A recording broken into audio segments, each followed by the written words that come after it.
In this video, I'll be ranking every Deathrun map from worst to best. I've just added 4 maps recently, and Deathrun is now crowned the game with the most maps. But before we start, the most recent map added was Temple. These are my opinions, and my rankings are based off of a runner's perspective, for the most part at least. So starting off with number 19, we have School. This is one of the most overplayed maps. Like, seriously bro, calm down man. Like, I literally just played this map like 16 times while recording this video. I'm going to snap. School is one of the more iconic Deathrun maps, but this map sucks. For starters, this map doesn't even give off School vibes. Great job. Actually, great job. The only detail that makes it feel like I'm in a school is the classrooms on each side. You can barely see. I would have added lockers, posters, or maybe even a wet floor sign to make this feel more like a school hallway.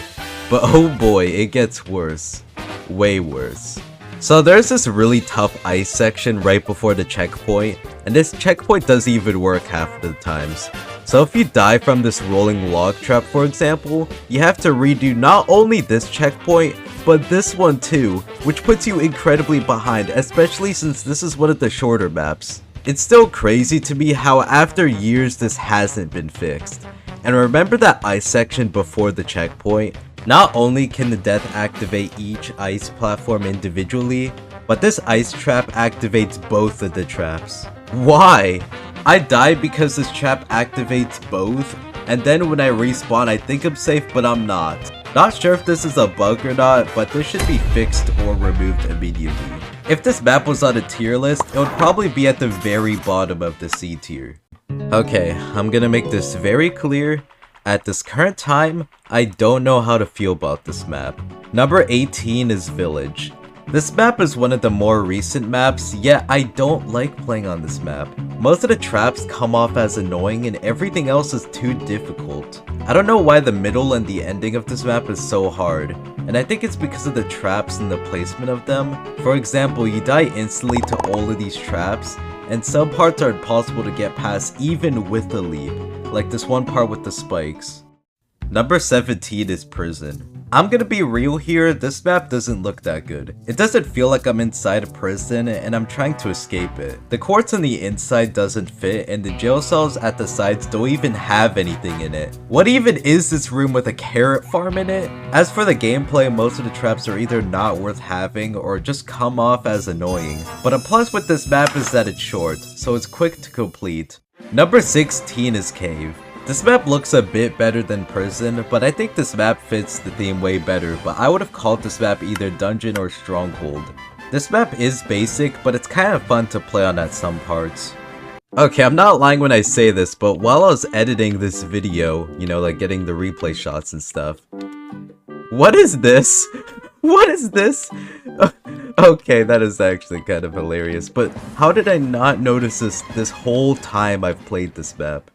Number 15 is Metropolis. This map was originally released as Snow City, but got a non-Christmas version later, which we now know as Metropolis. The beginning of this map is fairly boring with just long sections of streets, but the section that goes underground makes up for it. I don't know why, I just find this more interesting to play. I feel like this map could have done much more, and it was evident that they probably did with this cancelled underground section that I talked about in my Hive's Absurd Secrets video. Number 14 is Western. This map is fairly basic, but it does change in some parts and it's a bit fun to play, but nothing too interesting gameplay wise. The gameplay is mostly wide long lines of traps, and a few traps are a little annoying, but it is a good map, and if it wasn't a tier list, it would probably be in the B tier. Number 13 is Venice. This map is inspired off of the Italian city, Venice, which is known for kind of being on water, and this map is no different. I mean, one of the checkpoints literally references it. This map is like Metropolis, but better in terms of design and the gameplay in some parts of the map. Although short, overall a decent map to play.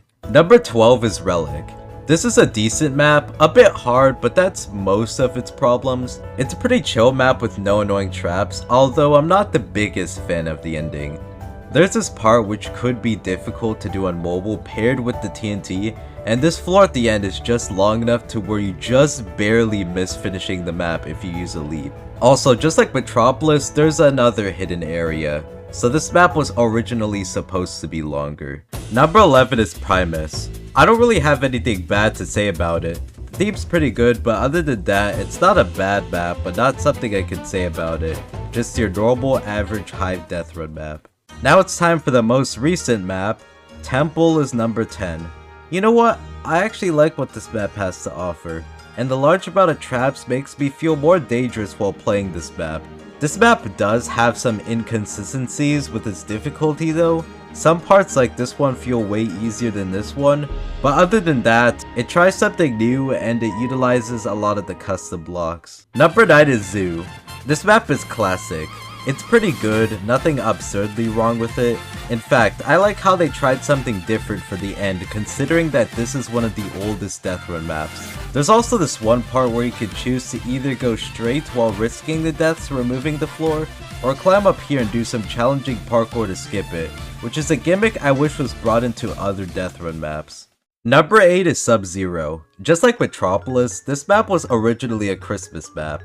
This map was added a long time ago as Snowfall, but got changed to Sub-Zero a year later. The map looks more different, but the same gameplay. Although this map is pretty long, it's always fun to play on. There's this insane shortcut where you can leap onto these birds, skipping this fire trap, these puddles, this falling floor, and then onto this arrow section, skipping that as well. Pulling this off successfully can be quite clean. The gameplay can be annoying at like 2 traps, and this map has a lot of ice, but other than that, this map is great. Number 7 is Seaside. I'm actually pleasantly surprised by how good the execution of this map is. I used to not like this map before, but it grew on me. This map keeps it fresh by having many turns and going up. It has good, not annoying gameplay, nice scenery, and contains some shortcuts, such as this large shortcut where you can leap onto this ledge, skipping the water trap onto these walls and then onto the arrow trap, skipping that. Not the craziest thing like Sub-Zero, but it is useful and clean to pull off. Overall, a solid Hive Deathrun map. Number 6 is Terminal. Okay, I like what this map has to offer. This map has an awesome theme that I wish was done sooner. When I think of Deathrun, this is the map that should come to mind. And speaking of that, this map feels the most like a Deathrun map, and that adds on to its greatness. I like how dangerous this map feels, and you should feel that while playing Deathrun. Terminal and Temple are perfect examples of this. On Terminal, this part feels dangerous. On Temple, this part feels dangerous. This part also feels dangerous because this ice section sucks. It's so bad. Number 5 is Synthwave. This map is the second most recent map, and visually this map stands out. I mean, come on man, you can't tell me this part isn't sick. That's like saying, how do I put this in Hive Skywars terms? That's like saying Volcano isn't a good Skywars map. But in terms of gameplay, it's decent. The first half of this map tries something new with these jumps, but this map takes a huge leap in difficulty, which makes me feel more dangerous, but it can also be a little annoying at some parts. The map gets interesting in the second half though when you enter the club. The main path splits into 2 smaller paths. The death can activate both of these traps with one button. I'm not sure how I feel about this part as a death, but as a runner, it's certainly unique. There's also automatic TNT traps that go off after a certain amount of time. There is a tiny smoke particle and a TNT sound to let you know that it's about to explode, but I don't think that's enough for newer players visually to see. I had to go into replay cinema to find this out. Maybe they should make it so the TNT flickers white like it does in the main game. Then the map ends with Bootleg Block Party. Oh yeah, hell yeah. Okay, but like the ending itself sucks. Like I don't even need to explain myself here. I mean, come on man, just look at it. Number 4 is Gardens, a really underrated map. This map is the only map to have a different starting room, and this map tries to change it up a bit, making this map more interesting to play and add shortcuts to it. Every single part of this map is pretty solid, making it one of my favorite maps to play. I just can't seem to get bored of playing on this map. Number 3 is Toys. This map is awesome, from its gameplay to its design. The gameplay, while being a very short map, manages to have relatively fun, not annoying gameplay throughout the map, like the multiple times where you go up and down and the leap opportunities. And its design. The Hive build team is actually genius. The idea is that you shrunk it down in somebody's bedroom, and the size of this map shows that. But this mouse trap on the floor really empathizes on that idea. There's a lot of clever references hidden around this, like Hive cosmetics, but the one that really baffles me is these swords hanged up above this bed, which I've uncovered before in my Hive's Absurd Secrets video, but it's a reference to the Minecraft Battle and Glide minigames, which the creators described it as, are you tiny or is everything else just really big, which fits this map perfectly. You know what? Good job, Hive. Number 2 is Viaduct. This map is one of the most underrated and most fun Deathrun maps to play on. Like, I've never had a time where I just don't enjoy playing on this map. In this map, you go up and down a lot, which adds variation to the gameplay, but there's just something so satisfying about each checkpoint. This map is fairly long and it's difficult because of that, but it doesn't feature any annoying segments. I love this map so much. It's an older map, but it's still a nice breathe of fresh air while playing this. And finally, what is my favorite Hive Deathrun map? Well, with Process of Elimination, you should have figured it out by now, but number 1 is Survival. This map is so clever. The premise of this map is they're leaving home, you go caving, you enter the nether, into the fortress, then into the stronghold, and then into the end. The diversity of this map makes it really unique, and even being forced into the process of beating the game is a clever concept. This map is one of the longest maps in the game, yet this map manages to have decent gameplay that doesn't come off as annoying, for the most part. And I literally made a picture of where the arrows go. That's how bad it is. And keeps it fresh, like this one section that plays around with the slime blocks. The traps in this map aren't your ordinary traps either. This map utilizes custom traps like the dragon and spike traps, but also map specific traps. For example, this bed. You know what? This could have been an ordinary TNT trap, but because this is the nether, they used the bed. Another example is the stronghold having falling deepslate boulders. There's also a 0.032% chance that it plays the Terraria death sound if you fall under it.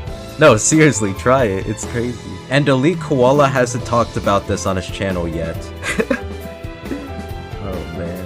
The animations are smooth and the 3D modeling is great like always. And on that topic, they even made a custom end portal.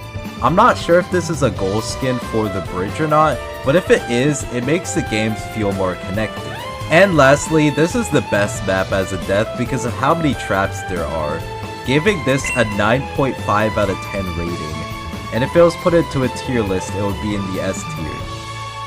My next rankings video will be ranking every Capture the Flag map, and then Treasure Wars once Treasure Wars Seasons comes out. But that'll be a pretty big video since I have to rank like over 60 maps. So in the meantime, watch my latest rankings video.